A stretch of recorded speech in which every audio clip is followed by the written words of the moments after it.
नमस्कार, one India Hindi में आपका स्वागत है और मैं हूं दिनेश शर्मा। बिजनौर में सपा और आरएलडी के संयुक्त कार्यकर्ता सम्मेलन में अखिलेश यादव और जयंत चौधरी बीजेपी और योगी आदित्यनाथ पर जमकर बरसे। इस सम्मेलन में जमकर भीड़ उमड़ी। अपने संबोधन में अखिलेश यादव ने कहा कि भले ही आज हो रहे चुनाव के नतीजे 10 मार्च को आएंगे, लेकिन जिस तरीके से वोटिंग हो रही है उस तरीके से नतीजे शाम को ही आ जाएं। उन्होंने कहा कि अब राज्य में बदलाव होने के लिए ज्यादा दिन नहीं बचे। हमें गर्व है कि हम परिवार वाले हैं और परिवार वाले जनता का दुख दर्द समझते हैं और परिवार के लोगों का दुख दर्द समझते हैं। परिवार वाले लोग कभी अपना झोला उठा के कभी परिवार को छोड़ करके नहीं जाएंगे।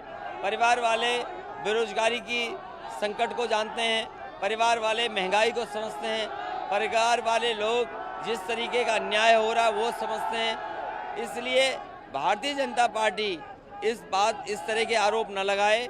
और जब कोरोना था, लॉकडाउन था, जिस तरीके से मजदूर पैदल चल कर के आए, अगर कोई परिवार वाला मुख्यमंत्री होता तो शायद परिवार वालों का दुख दर्द समझता और परिवारों को पैदल नहीं चलने देता। सपा और आरएलडी के संयुक्त कार्यकर्ता सम्मेलन में समाजवादी पार्टी के अध्यक्ष अखिलेश यादव और आरएलडी के अध्यक्ष जयंत सिंह ने पीएम मोदी और सीएम योगी पर जमकर जुबानी हमला बोला।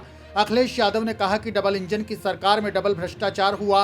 आरएलडी के अध्यक्ष जयंत चौधरी ने शिक्षा भर्ती को लेकर बात करते हुए कहा कि किसी को भी फिक्र करने की जरूरत नहीं, हमारी सरकार आते ही आपका काम होगा। जयंत चौधरी ने बीजेपी और सीएम योगी पर जमकर निशाने साधे। उन्होंने बिजनौर में पीएम मोदी का कार्यक्रम निरस्त होने पर तंज कसते हुए कहा कि बिजनौर में धूप की खबर दिल्ली तक पहुंच रही है, आपकी गर्मी भी खूब दिख रही होगी, 14 फरवरी तक आपको गर्म रहना है। इससे पहले सहारनपुर में सीएम योगी विपक्ष पर जमकर बरसे। सहारनपुर में जनसभा को संबोधित करते हुए योगी आदित्यनाथ ने कहा कि बीजेपी की डबल इंजन की सरकार के 5 साल पूरे होने पर मैं कह सकता हूं कि जो बड़े बड़े अपराधी सत्ता के संरक्षण में रहकर यूपी के आम नागरिकों का जीना हराम करते थे, आज वो प्रदेश छोड़कर जा चुके हैं। यह सरकार के बुलडोजर ने उन्हें ठिकाने लगाने का काम कर दिया। अपने संबोधन में सीएम योगी ने कहा कि कोसी कलां हो या मुजफ्फरनगर, सहारनपुर हो या अलीगढ़, पिछली सरकारों की अराजक शासन के दौरान दंगों की एक श्रृंखला थी। उन्होंने कर्फ्यू लगवाया, दंगे करवाए, लोगों को त्योहार नहीं मनाने दिया, कावड़ यात्रा तक रोकी गई। ऐसे लोगों को सत्ता में रहने का कोई हक नहीं। कोसी कला का दंगा रहा हो या फिर मुजफ्फरनगर का दंगा, सहारनपुर का दंगा रहा हो या मेरठ और बुलंदशहर का उपद्रव, अलीगढ़ के दंगे रहे हो, दंगों की श्रृंखला चलती थी। पिछली सरकारों के समय भाइयों बहनों, उस समय किस प्रकार की अराजकता थी। सरकार एक तरफ कर्फ्यू लगा करके, दंगा करा करके कर्फ्यू लगाती थी, पर्व और त्योहार नहीं मनाने देती थी, अव्यवस्था और अराजकता का तांडव कराती थी, और दूसरी तरफ पर्व और त्योहारों पर रोक लगाती थी, कावड़ यात्रा नहीं निकलने देती थी।